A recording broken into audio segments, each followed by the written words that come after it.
Video में हम बात करेंगे रेफ्रिजरेटर सिलेंडरों के बारे में। आखिर दोस्तों रेफ्रिजरेटर सिलेंडरों में विस्फोट क्यों होता है? इस विषय पर आपने बहुत वीडियो देखे होंगे।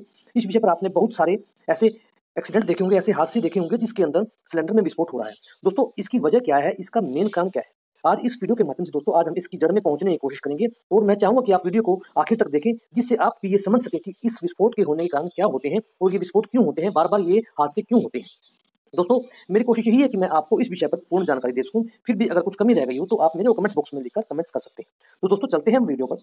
आप सामने देख रहे हैं दोस्तों, इस पर कुछ सिलेंडर नजर आ रहे हैं जिसका हम ज्यादातर यूज करते हैं। इनमें 410 का सिलेंडर भी है, 22 का भी है और हाइड्रोकार्बन के सिलेंडर भी लगभग इस टाइप के आते हैं। दोस्तों हम करेंगे बात शुरू से। आप अगर देख रहे हैं स्क्रीन पर, इस पर साफ लिखा हुआ है disposable and non refillable cylinder. दोस्तों जो इस तरह के सिलेंडर होते हैं वो नॉन रिफिलेबल सिलेंडर होते हैं, यानी कि डिस्पोजेबल होते हैं, जिसका हम यूज एक बार करके उसके बाद हमें इसको रीयूज नहीं करना है। जैसे ही ये किसी फैक्ट्री या कंपनी से आता है हमको सिर्फ उसको उसी टाइप में यूज करना है। अगर हमारा ये सिलेंडर खाली हो जाता है तो इसके अंदर हम रिफिल नहीं कर सकते। सामने आप देखिए इस पर साफ शब्दों में लिखा हुआ है do not attempt to reuse this cylinder. हम इसको रीयूज नहीं कर सकते। Never refill disposable cylinder. कभी भी आपको डिस्पोजेबल सिलेंडर को रिफिल नहीं करना चाहिए। When scrapping a disposable cylinder, जैसे ही आपका डिस्पोजेबल सिलेंडर का प्रेशर 0 हो जाए तो आप इसको स्क्रैप में डाल दीजिए, यानी इसको कबाड़ी को बेच दीजिए। Never leave use cylinder with reduced refrigerant outdoor when the cylinder can rust. और जैसे हम फर्स्ट स्टार्टिंग में इसका यूज करते हैं और हम इसको आउटडोर पर लेके जाते हैं, इस सिलेंडर के साथ ऐसा भी नहीं करना चाहिए। कभी भी हमें इस सिलेंडर को आउटडोर में नहीं लेके जाना चाहिए, यानी कि जैसे हम किसी फील्ड पर काम करते हैं, किसी घर में काम करते हैं, तो हमें ऐसी सिचुएशन के लिए इन सिलेंडर का यूज नहीं करना चाहिए। हमें सदा सर्विस सिलेंडर का ही यूज करना चाहिए। इसके बहुत से कारण दोस्तों जो हम आगे वीडियो में देखेंगे कि हमें इनका यूज क्यों नहीं करना चाहिए। अब चलते हैं दोस्तों हम आगे। दोस्तों जो आप सिलेंडर देख रहे हैं इसमें बड़े सिलेंडर भी हैं, छोटे सिलेंडर भी हैं। जो हमारे सर्विस सिलेंडर होते हैं दोस्तों वो इसी प्रकार के होते हैं जो आप सामने आगे की तरफ देख रहे हैं। ये एक बहुत ही मोटी चदर के होते हैं, ये रिफिलेबल होते हैं, इनको हम दोबारा रिफिल कर सकते हैं क्योंकि ये बहुत ही मजबूत स्ट्रॉन्ग सिलेंडर होते हैं। और अगर हम इसमें रिफिल करके 19 से प्रेशर को ज्यादा भी हो जाता है तो भी हमें इसमें कोई नुकसान होने की संभावना कम रहती है। इसलिए हमें आउटडोर के लिए सदा इन सिलेंडर का यूज करना चाहिए और हमें रिफिलेबल के लिए भी इन सिलेंडर का ही यूज करना चाहिए। अब हम बात करते हैं कि आखिर सिलेंडर फटते क्यों हैं। इसका क्या कारण है दोस्तों? सबसे पहले तो कारण ये है कि हम नॉन रिफिलेबल सिलेंडर में गैस को रिफिल करते हैं और जिससे हम उसके अंदर इतना प्रेशर डाल देते हैं जो कि वो सिलेंडर एक्सेप्ट नहीं कर सकता। क्योंकि अगर आप कहेंगे कि नहीं हमने तो उसको आधा भरा था लेकिन उसमें फिर भी विस्फोट हो गया, अब वो विस्फोट क्यों होता है, अब हम चलते हैं उस बात के ऊपर। देखिए दोस्तों आपको सामने स्लाइड नजर आ रही है, इस पर 4 सिलेंडर ऊपर की तरफ है और 4 सिलेंडर नीचे की तरफ है। ऊपर वाले पे हरा निशान टिक लगा हुआ है और नीचे वाले पर नेवर लिखा हुआ है। तो हम बात करते हैं सबसे पहले ऊपर से। दोस्तों इसमें जो पहला सिलेंडर है उस पर लिखा हुआ है 75% स्पेस, यानी कि हमने उसको 75% रिफिल कर दिया है और वो 25% खाली है और हमारा टेम्परेचर है 21 डिग्री सेंटीग्रेड, जो कि बहुत ही सही है। उसके बाद है दोस्तों 80% स्पेस और टेम्परेचर हमारा 38 डिग्री सेंटीग्रेड, यानी कि जैसे हमने हमारे सिलेंडर को 75% भर दिया है और 21 डिग्री पर वो 75% है, जैसे ही टेम्परेचर 38 डिग्री सेंटीग्रेड होगा तो हमारा वही स्पेस जो 75% था वो 80% हो जाएगा और 54 डिग्री टेम्परेचर होने पर वही स्पेस हमारा 90 डिग्री हो जाएगा और 66 डिग्री सेंटीग्रेड होने पर हमारा वही स्पेस 95 डिग्री हो जाएगा। यानी कि अगर हम सिलेंडर को 75% भरें तो हमारे उस सिलेंडर में विस्फोट होने की संभावना बहुत ही कम होती है।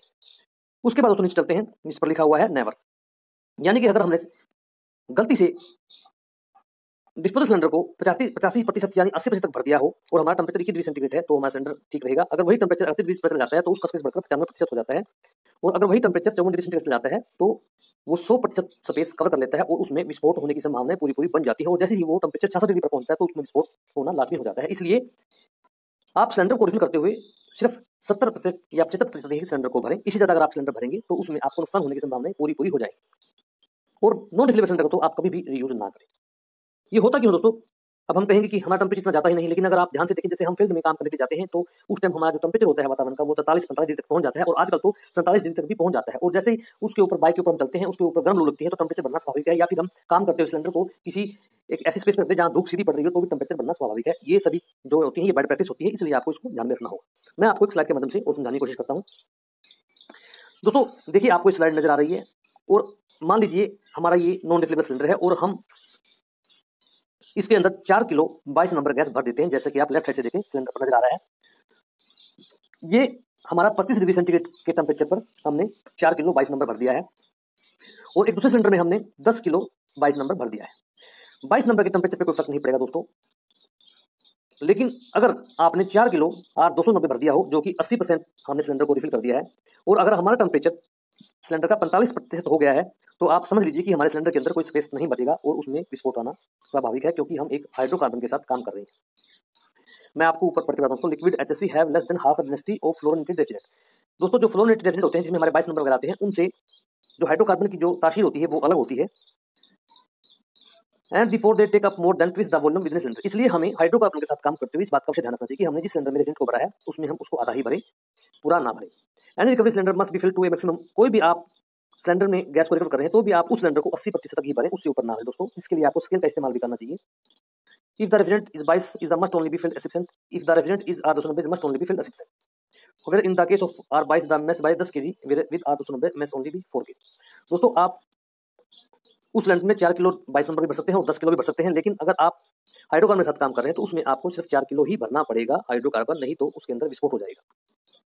दोस्तों मेरी कोशिश यही थी कि मैं आपको सिलेंडरों में आखिर विस्फोट क्यों होते हैं इसके बारे में कुछ जानकारी दूं। आशा करता हूं कि आपको वीडियो अच्छा लगा हो तो लाइक और शेयर कीजिएगा। चैनल को सब्सक्राइब करना ना भूलिएगा दोस्तों, और आप मेरे को ट्विटर इंस्टाग्राम पर भी फॉलो कर सकते हैं। धन्यवाद दोस्तों।